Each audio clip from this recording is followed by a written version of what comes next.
Welcome to Serenity Healthcare Products Inc. We have prepared a short video on how to assemble a Serenity vertical platform lift once received at your facility on a skid. The Serenity vertical platform lift is the lightest lift in its class and the most simplistic to install. We suggest you read the assembly instruction manual attached to the packaging in a clear plastic bag. A complete list of all the tools required can be found in the instruction manual. Ensure you have all 4 sections on the skid to assemble your vertical platform lift. Section 1, the tower, Section 2, the ramp, Section 3, the panels, and Section 4, the platform. Carefully unpackage the material from the tower. Move the tower to a location very close to its final position, but still allows you easy access to all 4 sides. Remove the top cover. At the top cover tower, remove 2 times M6 screws, one from the left and one from the right. Place the top cover and bolts in a location where they will not be lost or damaged. Remove the front panel at the top of the tower. Remove 4 times M5 bolts from the front panel. Place the front panel and bolts in a location where they will not be lost or damaged. Inside the tower there are 2 boxes and the side guide bar.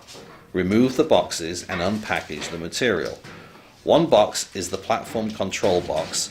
The other contains required components assembly hardware. To release the guide bar, cut the 2 tie wraps that are securing it to the frame. Remove the guide bar and place in a location where it will not be damaged. For AC and DC units, steps 6 to 10, power cord installation. Inside the tower, release the main cable by cutting the 2 tie wraps, which is coiled and secured to the back side of the frame. Decide if the power cable plug should be located on the left or right of the tower. On the side selected for the cable, insert the cable plug through the large hole on the side panel at the bottom tower. Pull the cable all the way through the hole. Attached to the cable is a mounting backplate and strain relief fitting.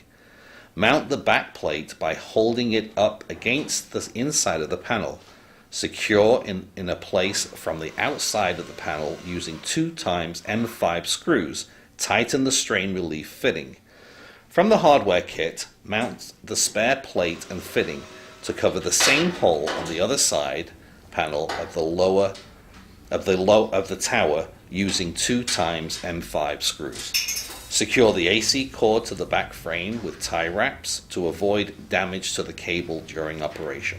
For DC units, only steps 11 to 13.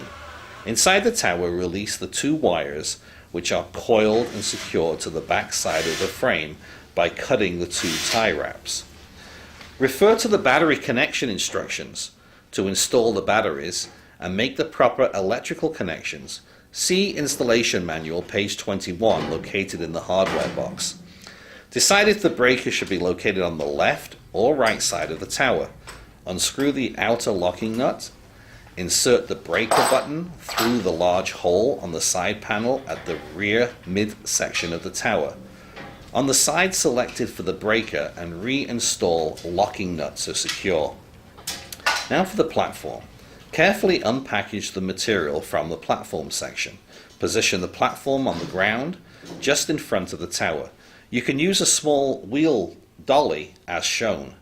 Use the pulley wheel on the worm gear and turn it counterclockwise to lower the platform mounting brackets so that they are located just below the top of the platform mounting tubes.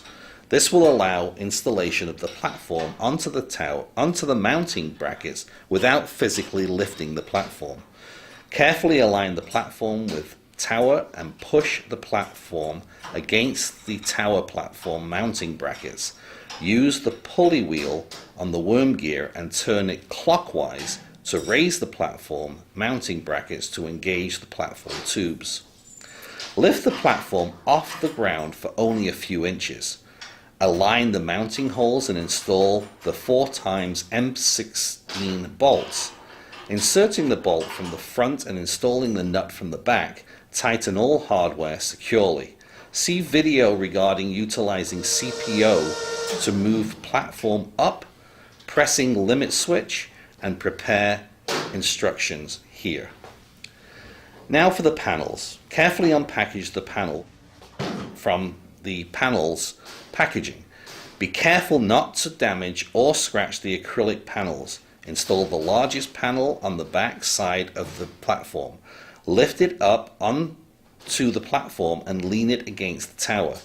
The flat side of the acrylic panels should be on the inner side of the platform. Align the mounting holes in the base of the panel with those on the platform. Install the 4xM8 bolts from the panel side down into the platform. Take the controller box and remove the 4xM4 screws to remove the cover from the box. From the back side of the panel, angle the cover and carefully pass it through the rectangular opening. Position the base of the box behind the panel and align the holes of the box with those in the acrylic panel. Reposition the cover over the box and secure the entire assembly to the acrylic panel by reinstalling the 4xM4 screws into the cover. Secure the controller wires along the back center post of the panel using the tie wraps. Install the next largest panel on the front side of the platform. Lift it up onto the platform and ensure that the mounting holes in the base of the panel align with those in the platform. If the holes do not align, the panel is on the incorrect side. The flat side of the acrylic panel should be on the inner side of the platform. Install the 2xM8 bolts from the panel side down into the platform. Install the last panel on the front side of the platform, similar to the step above. After the two front panels have been installed to the platform, join both of the front panels together by installing 1xM5x65 bolt and nut near the top of the outer side of the panel tubes. Decide if the J-bar should be located on the left or right side of the tower. Note, it must be installed on the same side the ramp will be installed. On the side panel, it is to be installed upon. Remove 4xM6 bolts at the mounting plate locations that are securing the side panel to the frame. Position the J-bar over the locations where the bolts were removed. Secure the J-bar to the tower by reinstalling 2xM6 bolts in the top mounting bracket and 2xM6 bolts in the bottom mounting bracket. Now the ramp. Carefully unpackage the material from the ramp. Install the ramp. Note, it must be on the same side as the installed J-bar. Hold the ramp vertically, rest it on the platform, and align the mounting holes in the ramp hinge and those in the platform. Install 5xM6 self-tapping screws from the hinge side down into the platform. Keep the ramp tilted upwards and install the wheel guide bracket into the inner side of the ramp. The guide wheel should be orientated down toward the hinge. Use 2xM5 bolts and secure the guide bracket into position. Connect the sensor pan connectors located on the lower backside of the platform. Once connected, tuck the connectors and access cable between the sensor pan and the platform. Secure the sensor pan wires to the platform tubes using tie wraps. Reinstall the front panel and secure in place using 4xM5 bolts. Position the entire vertical lift into its final position. Test the up and down controls of the unit. Note, the upper limit switch needs to be compressed to operate the lift. During this test, either reinstall the top cover or manually hold down the limit switch. You are now ready to install the vertical platform lift. Please refer to the installation manual.